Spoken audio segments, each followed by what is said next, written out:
মানিকতলায় আবার পাণ্ডেরাজ। প্রচারের যা ঝাঁজ তাতে একথা বলার অপেক্ষা রাখে না মানিকতলা উপনির্বাচনে জিতবেন সাধন পাণ্ডে জয়া সুপ্তি পাণ্ডে।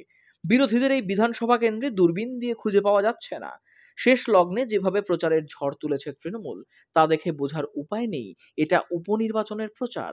তার বিধানসভা কেন্দ্রের প্রতিটি কোনায় গিয়ে প্রচার সারছেন সুপ্তি পাণ্ডে। তাকে যোগ্য সঙ্গত দিচ্ছেন কুণাল ঘোষ। শনি সন্ধ্যায় সুপ্তি পাণ্ডের সমর্থনে 16 নম্বর ওয়ার্ডে এক প্রচার সভার আয়োজন করা হয়, যেখানে তৃণমূল কর্মী সমর্থকদের পাশাপাশি সাধারণ মানুষের ভিড় ছিল চোখে পড়ার মতো।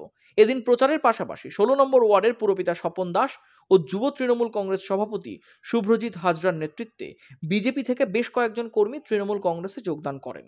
মুখ্যমন্ত্রী মমতা বন্দ্যোপাধ্যায়ের উন্নয়ন কর্মযজ্ঞে সামিল হতেই তারা তৃণমূলে যোগ দিলেন বলে জানিয়েছেন যোগদানকারীরা।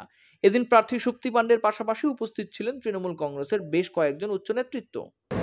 দেখো, যত দিন এগিয়ে আসছে একটু তো বুকটা কাঁপছে। প্রথমবার প্রার্থী আমি, কতটা মান মর্যাদা মমতার এই ব্যাচে রাখতে পারবো, কতটা মান মর্যাদা দাদার সম্মানে রাখতে পারবো, কতটা মান মর্যাদা এলাকার লোকেদের এক্সপেকটেশনে রাখতে পারবো। স্বাভাবিক একটা তো চাপ থাকে, দেখা যাক। কথায় আছে, যে ছাত্র সারা বছর পড়াশোনা করে তার পরীক্ষার সময় বাড়তি চাপ থাকে না। থাকে চাপ থাকে, আরো ভালো করার থাকে, আরো ভালো করার চাপ, আরো মনে হয় যা পড়েছি তার যদি 100% মনে না পড়ে তখন কি করবো, চাপ থাকে।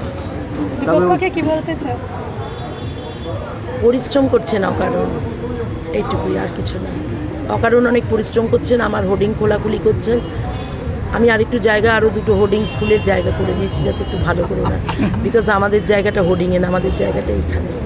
এটা ভালো লাগার বিষয় না, আসলে এদেরকে ভুল বোঝানো হয়েছিল, কিছু ভুল আমাদেরও লোকজনের ছিল, সব মিলিয়ে মিশিয়ে কেউ অফেন্ডেড আর কাউকে একটুখানি ভুল বুঝিয়ে নিয়ে যাওয়া হয়েছিল। তাদের ভুল ধারণা আমরা সংশোধন করেছি, এটা আমরা সংশোধন করতে পেরেছি, এটাই আমাদের কাছে সৌভাগ্য। এবং এই যে সবাই আমাদেরই এলাকার সব ছেলেরা, এরা যে চলে গেছিলো একটা ভুল বুঝে, আজকে এরা নিজেদের ভুলটা বুঝতে পেরেছে।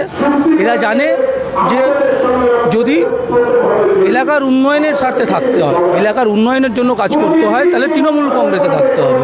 তাই এরা আবার তৃণমূল কংগ্রেসে এসে, আমাদের তৃণমূল কংগ্রেসের ঠিক এই ইলেকশনের মুখে এসে আমাদের ক্যান্ডিডেট শ্রীমতী সুপ্তি পাণ্ডে তার হাতকে শক্ত করার জন্য তারা সবাই আমাদের পাশে এসে দাঁড়িয়েছে। এবং আশা করি এরা যেমনিভাবে অন্য দলে অ্যাক্টিভলি কাজ করছিল, আমাদের এই দলে এসে এরা এর থেকেও বেশি, আগের থেকেও বেশি অ্যাক্টিভলি কাজ করবে। Bureau report, channel 10।